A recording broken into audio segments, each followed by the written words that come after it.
Welcome back to Opera Talk with Portland Opera. For episode number 8, we dive into the artistry behind Howard Blake's Shakespeare songs and the Juliet Letters by Elvis Costello and the Brodsky Quartet. Former Portland Opera resident artist mezzo-soprano Hannah Penn and current Portland Opera resident artist soprano Giania Black, mezzo-soprano Erin Roth Thomas, tenor Nathaniel Catasca, and baritone Matthew Maisiano join director Fenlon Lamb and conductor DeReau Farrar to explore this unique double feature. Fenlon discusses the collaboration between Portland Opera and her production company, Papermoon Productions, and shares her vision for this musical and theatrical pairing. She discusses how she brings together these dramatic works to create a rich tapestry of music and storytelling. Together, the cast and director unpack the complexities of Shakespeare's timeless texts, the raw emotional layers of the Juliet Letters, and the interpretive nuances in each performance.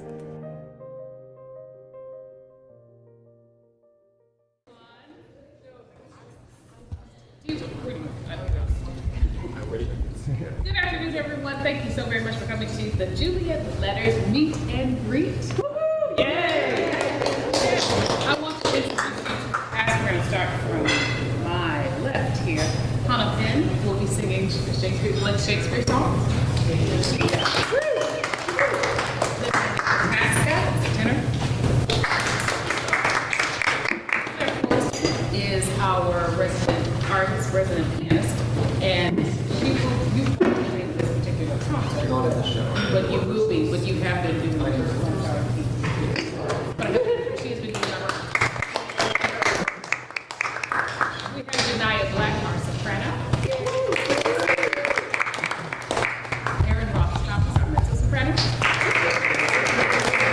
Matthew Maisiano. Fenlon Lamb, our wonderful creator and co-collaborator. And DeReau Farrar, our conductor. I'll have some questions for them a little bit later, but first we want to do a designer presentation with Fenlon and Hi. Come to me. Hi, my name is Hannah Penn. I'm the director of production, for those of you who don't know me, which is really nobody. We are going to do a little sound presentation from over here because we learned about 45 minutes ago that television does not come out of the room. And we really wanted to park it over here. So the artists can look at the screen inside the room over there and follow along there. And then everybody else can just sort of look this way.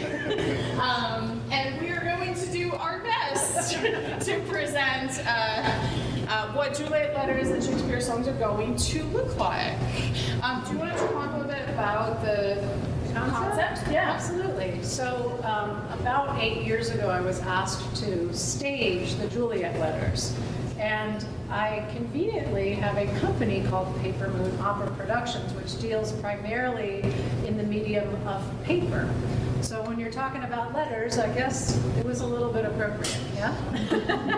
So I talked with my set designer at the time, and he's still my artistic partner, and I think we've done 40 or so productions together now. And we agreed that it should be something that could be in a found space and something that could ebb and flow with everything that's happening in this show, because it's vignette after vignette after vignette, and it just digs into people's lives through the lens of, I've written a letter to Juliet because I'm getting divorced, because I feel like killing myself, because I had a wonderful time with my lover and I still want to be with them. All the reasons for being human.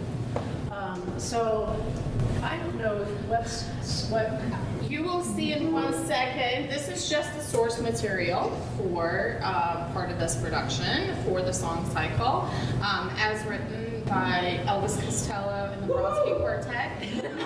Sue is a big fan. Elvis Costello fan over there. Actually, I was basically in the 80s a fan, but I had no idea that this existed, and I had to actually visit a friend of mine who I spent countless hours teaching small versions of operas to like tiny children. She played the piano for me when I was in Cleveland Opera on tour with her. And she said, "Oh my God, the Juliet Letters, it's the most amazing thing. I got the album immediately when it came out." And I went, wow. But that's, the fans of Elvis Costello know stuff like that, right? So it came out and it was a big deal because it was this wonderful collaboration between, lots of stuff has been done. Oh, a string quartet, but for some pop music, and it's still in the pop style. But this is very much the kind of connection that is made when people really sit down and talk and create and express all of their inner demons and joys together. So as we all know, we are in many, many found spaces this year, found by us. But this is going to be one of them. We'll be performing at Artists Repertory Theater, which is a friend of ours. They have also been at Hampton Opera Center before, and they have a building in which they currently just have a lobby that is set up as a black box theater. So we found it, and we are going to do something slightly similar. This is one view of what the space looks like in one direction. This is a view of what the space looks like in another direction. And it's lovely. It's very warm. It's wood. There's lots of rugs on the ground and draperies everywhere and fairy lights. And we're going to transform it to something similar to this. So very much an aesthetic of a little bit more industrial, a little bit more every man, every day, who knows what. Web of letters at the top, which goes to, everything changes as we get through this production. So the pieces of paper become an art installation that moves and flows through to the very end. So these 3 panels roll down, and at different times you see different settings. And then the web of letters is the constant, used as both literal letters and then just thoughts pulling out of the air. Or in the case of that auntie who really just has to have everything exactly right, it is like the curtains that she's placing in place. So very much evocative and movable and lots of flow. And you will see some more images of the last production of this in Kansas City Opera. But this is one of them, right? Yeah. Yes. We wanted to keep the string quartet very central, and that goes here as well because they are part of the telling of these stories. The entire production is really a workshop in how to tell stories. So we have Hannah coming in with the Shakespeare songs and demonstrating that, hey, I know exactly how to tell a story. Let me take you on a ride, right? And then we have our lovely Laura artists basically coming in and figuring out how to do that. We've been having fun in rehearsals, figuring out how do you tell a story? What is the language that we all use together? Is it breath? Is it intention? How do you create the next character? Yeah? And this is the costume design for the production. Yeah, Christine, do you want to talk about it? Will you flip back one? Yeah?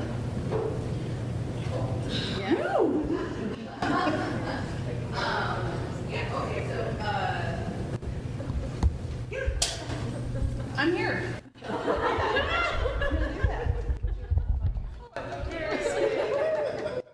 No, we finally got to talk live in person. That is true, and that was very helpful.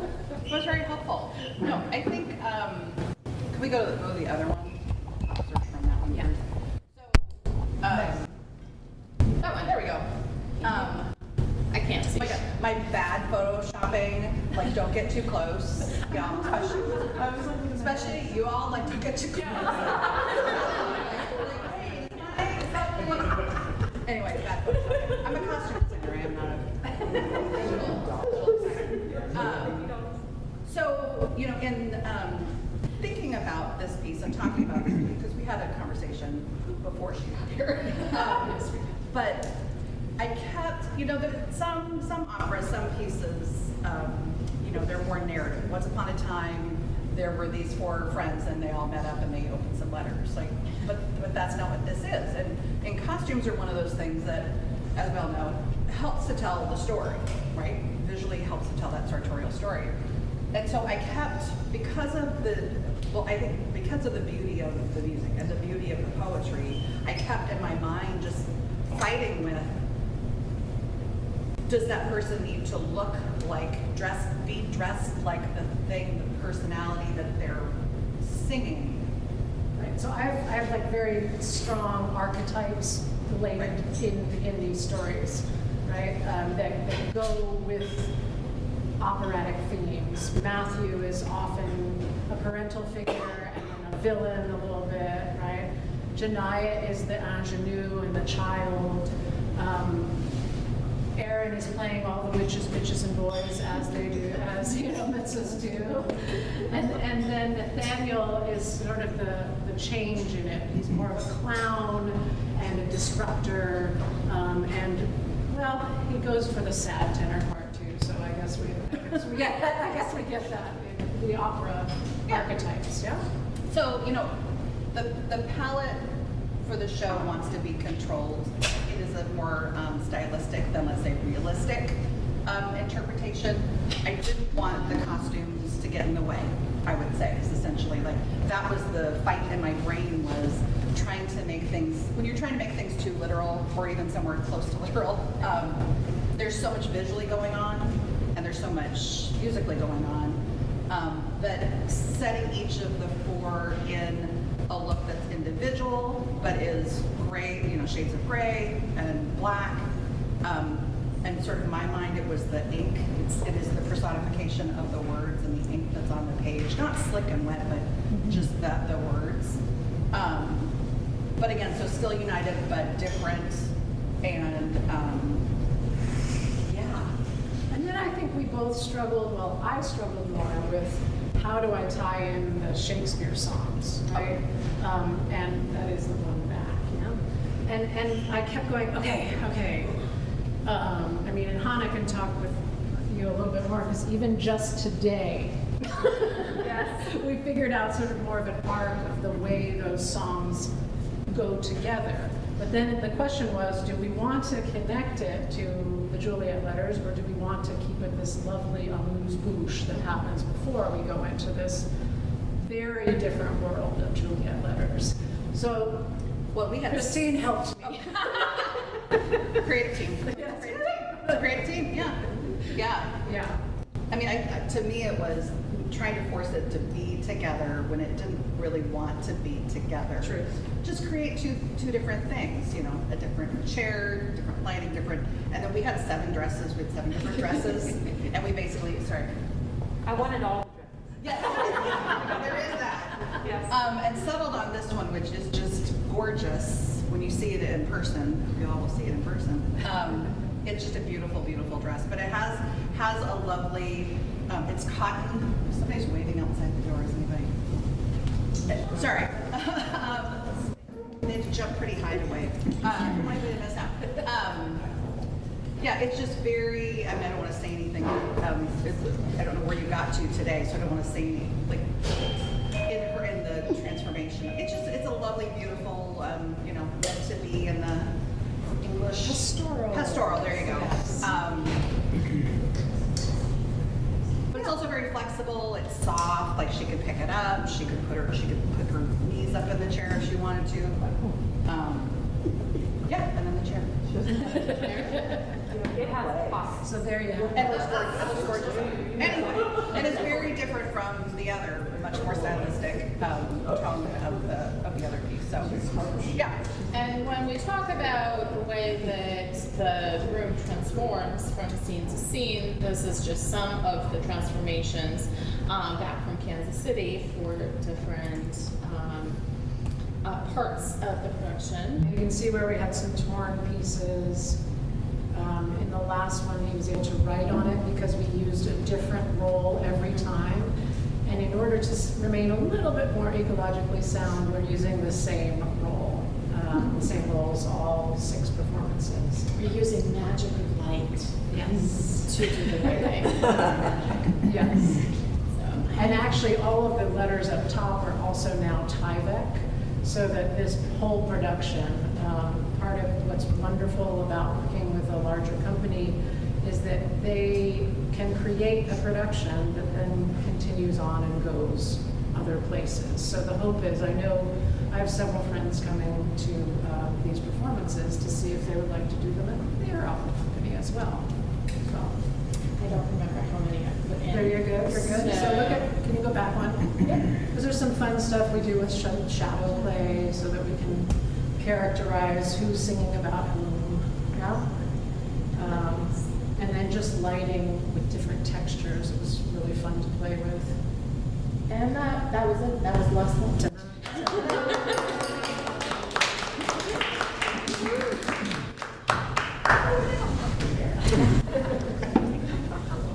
I throw it back to Thank you so very much. So let's start with you, and let's talk about, I heard from a very good source that there was a reordering of the Shakespeare songs. So why don't you talk to us a little bit about that, just so that I know too. But also just how you all came to decide that the order needed to be changed in order to obviously correspond with the Juliet Letters. Yeah, great. Well, hi, I'm Hannah Penn, mezzo-soprano.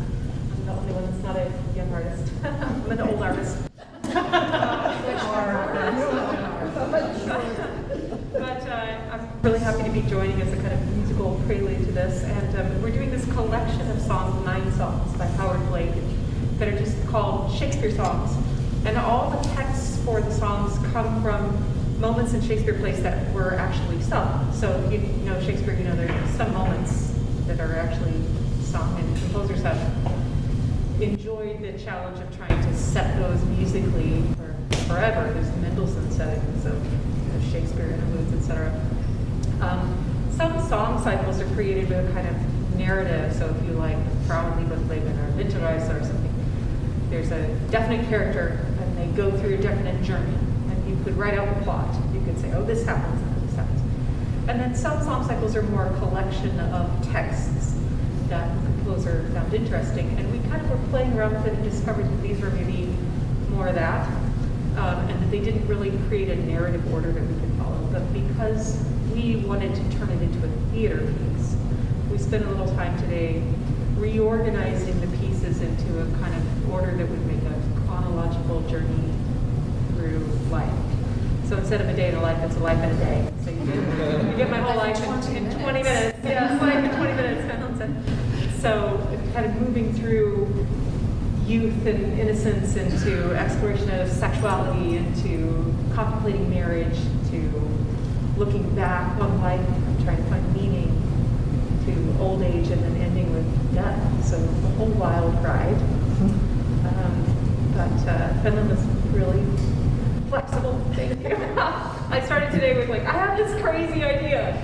How do you feel about this? I mean, that's the fun part, right? Because then that also, we're embracing that in our exploration of Juliet Letters as well. So if I came in and said, Hannah, this is how we're doing these songs, I wouldn't be a very good collaborator. So it's been really nice also to add DeReau into the mix so that we all get to play finally. I think most of us are big kids and just have enjoyed coming back to things in the arts that express really deep human emotions, but then you have to be able to play, otherwise it gets so heavy the whole time. Well, I'm glad that you said yes to us this year again, because we were supposed to do this last year to celebrate the polio.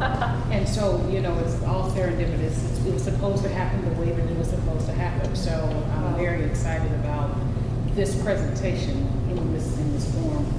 Let's talk to you, DeReau, now that we've brought you into the theater. Musically, how are you feeling this whole piece?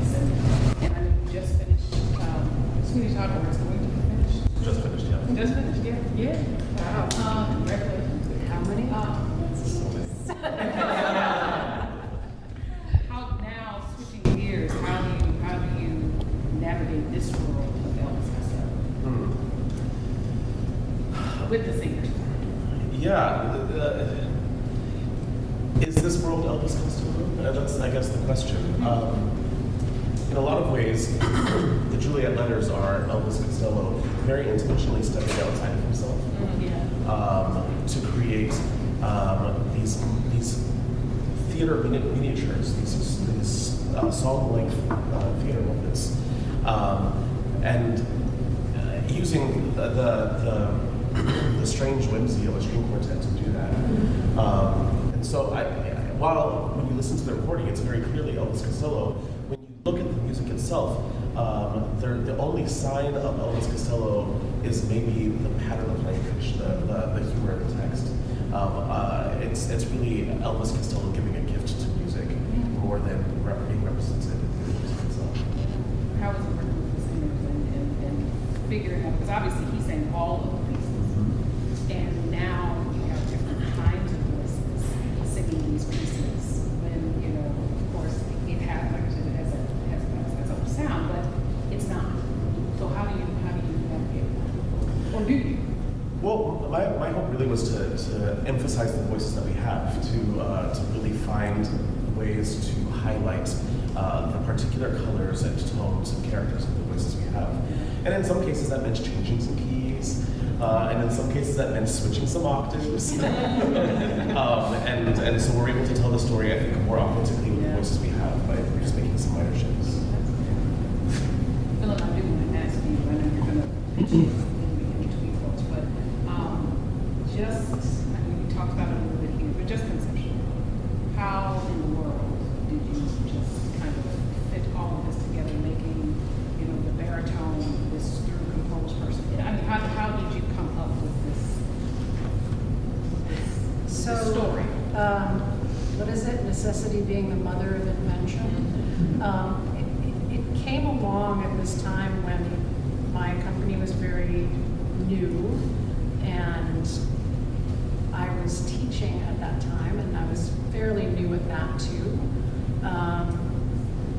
And I can say I was probably pretty new at directing as well. I used to be a mezzo-soprano. Apparently there's still some singing in there, but I don't do it anymore. So I was really trying to figure out how to tell stories.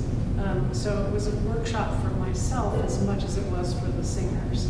And then it dawned on me 8 years later, that's still a thing that we all need to learn how to do, and we all need to open that up to a bunch of different voices. So it's a really, I don't know, it's just the most, I get to play in the sandbox, right? I get to go and say, oh, wow, you're completely different from the tenor I worked with last time. How can we make that work, Also finding things that up the toolbox, right? So these singers have this toolbox, and they're wanting to go forward and have a professional career in opera. So let's give you some more tools, because when you get into opera land, it is very archetypal in lots of ways, and there are ways that those characters are portrayed so that the audience understands what the heck we're talking about there. So fitting singers within an archetype is helpful. Even just today, I know that we worked on writing a letter. When is it that you're thinking about the thing? When is it that you're actually writing? When is it that you're writing after the thought, right? So just simple things like putting those together and finding a language that singers always work on their singing, but they rarely work on their acting, right? So finding a language that we can all speak together that then propels them forward into their art. That's how I conceptualized it. As a very hands-on, let's do this thing. Clear? Tell us about working with the singers with this particular piece, because obviously it's very different than working with arias and that kind of thing. So how is this process been different from you working with singers? It has been a fantastic sort of playground of exploration for all of us. Yeah. the initial question that we all sort of had was, is this opera, or is this, how crossover do we make this? What percentage of crossover? And we sort of found that for each individual voice, and created our own storylines because the text is enigmatic in some words. So it's been a very fun piece to coach with all of them. That's good. Yeah. So now let's talk about the singing. Get the dirt. Erin, I'm gonna pick on you first. Oh, perfect. Because you sing one of my favorites, and I almost had a weakness. That is like one of my favorites. And so I want you to talk about that, yes. But the other pieces that you sing was you and Matthew really do the lion's share of the singing in this piece. So how did you approach it? How did you can get the same question, Matthew. Oh, okay. But how did you approach it, and how'd you approach it? Well, yeah, like Claire was saying, it's not opera, and it's not really pop either because of the string quartet. So I started off by listening to the Elvis Costello recording, and then thinking, how can I do this how can I bring myself into this? And it ended up being kind of a mix of, pop / opera / belting, whatever the text really serves. And that's what I kept coming back to, is the text is what drives all of this. Almost Had a Weakness is obviously kind of the funny, like almost vaudeville type flavor, and then we have stuff that's more serious where you're going to want to do a more legit operatic sound. But you have to just let the text be the driver of everything in terms of style. Would you all agree with that? Yes. Yeah. Janaya, what song do you like the most in this particular piece? What resonates with you most? I would probably say Erin's song for Other Eyes. Oh, so not one that you're singing. Yeah, no, I like hers the best, honestly. That's what's so cool about what we're doing. We're all on stage for a lot of times when we're not even singing. So it does, even though we're not singing, it feels so collaborative. Right. Kind of enjoy. Like we kind of lean into each other. One of my favorites of my own will be The Birds Will Be Singing. I think it's just such That's my favorite. Yeah, it's a beautiful piece in general, and it's kind of about acceptance, like acceptance of death. You've already accepted it, and you're trying to get the people around you to be like, it's okay, don't cry for me. So I think it's beautiful writing and just a beautiful song in general. So, yeah. That's very. I did the thing where the soprano sings last. Yeah. Nathaniel, how about you? What song resonates with you the most? I tend to have a favorite every day, a new favorite every day, and I think today's would be Swine. I know. I think as we've worked in our rehearsals and everything, just seeing how juxtaposed that piece is to everything else around it, and how much, I'm pointing to you because I know you're going to have the most fun. It is phenomenal. I mean, it just in the sounds and the intermixing of the strings. It is just amazing. You all are going to love it. Go ahead. But just seeing that difference and that stark contrast, and yet how it all kind of comes together into a cohesive piece has been really interesting to explore as we did. Then Matthew, because you are the consistent person in this show, how did you approach all of your pieces, and how are you managing the cast here?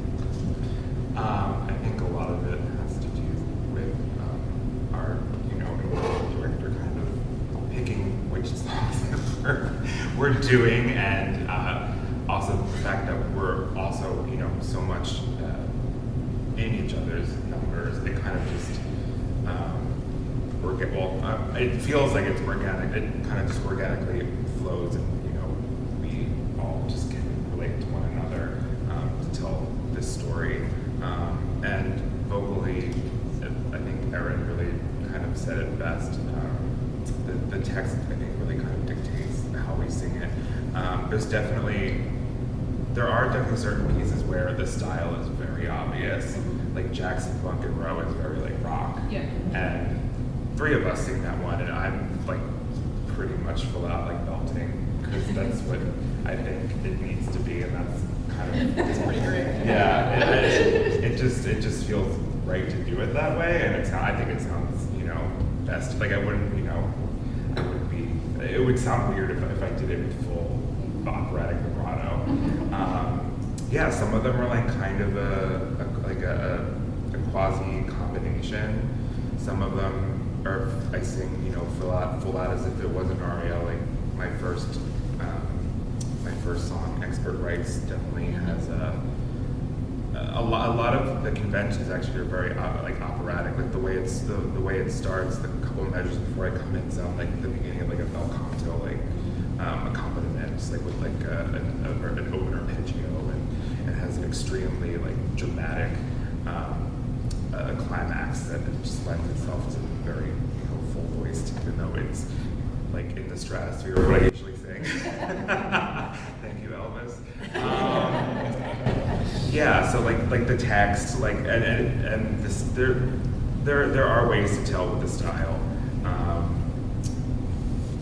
I'm definitely partial to this kind of like the swung groovy ones. I think they're really fun to like kind of feel and get into.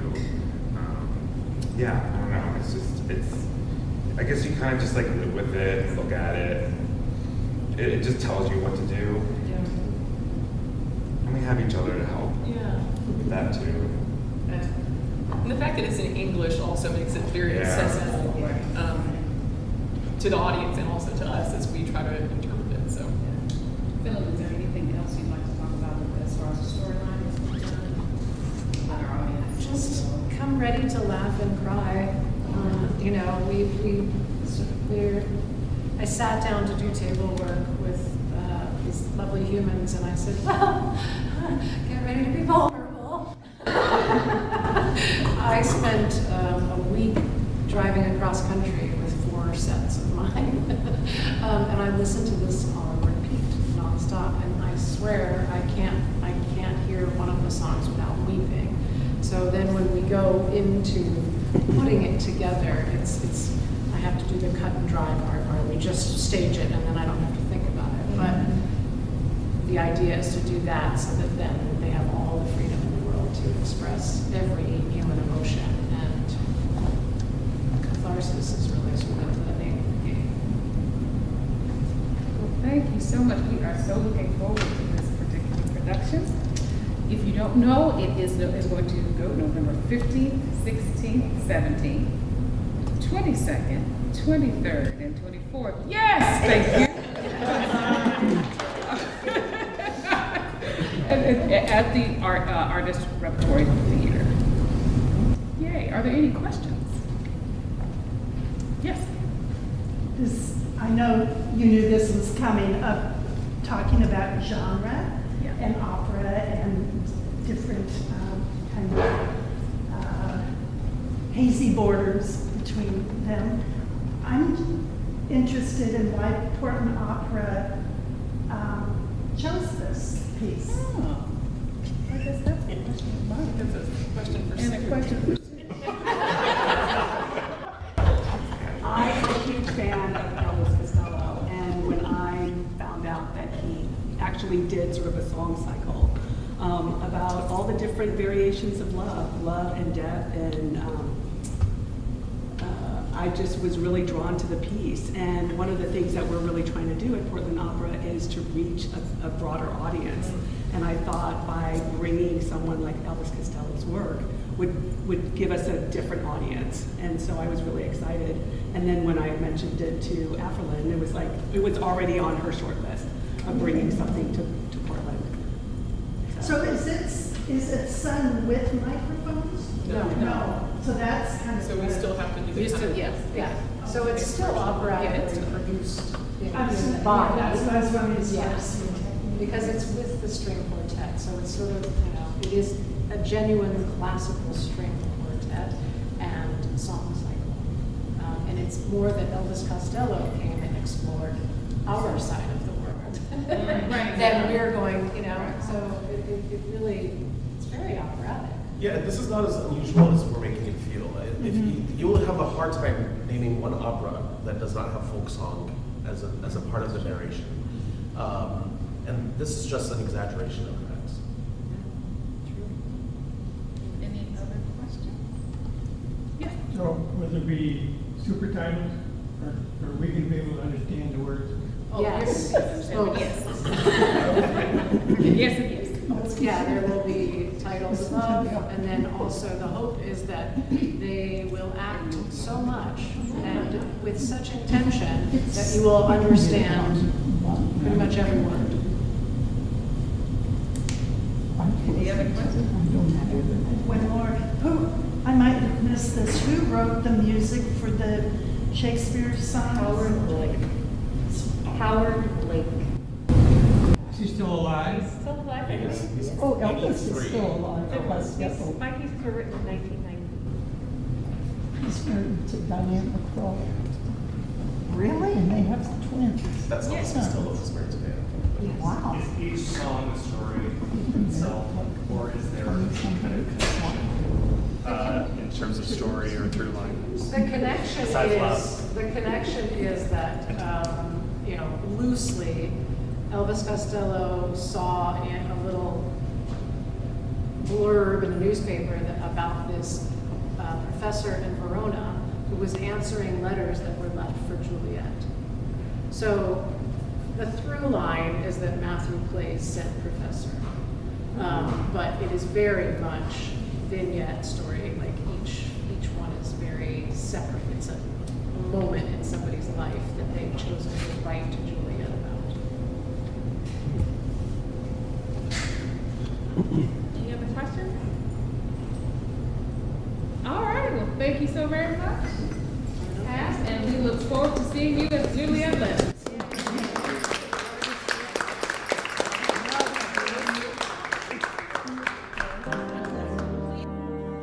Thanks for tuning into this episode of Opera Talk. As always, visit portlandopera.org for tickets and the most up-to-date information about season events and happenings. Remember to subscribe so you never miss a beat and stay connected with all things Portland Opera. Until next time, keep the music in your heart and opera on your mind. We'll see you at the opera.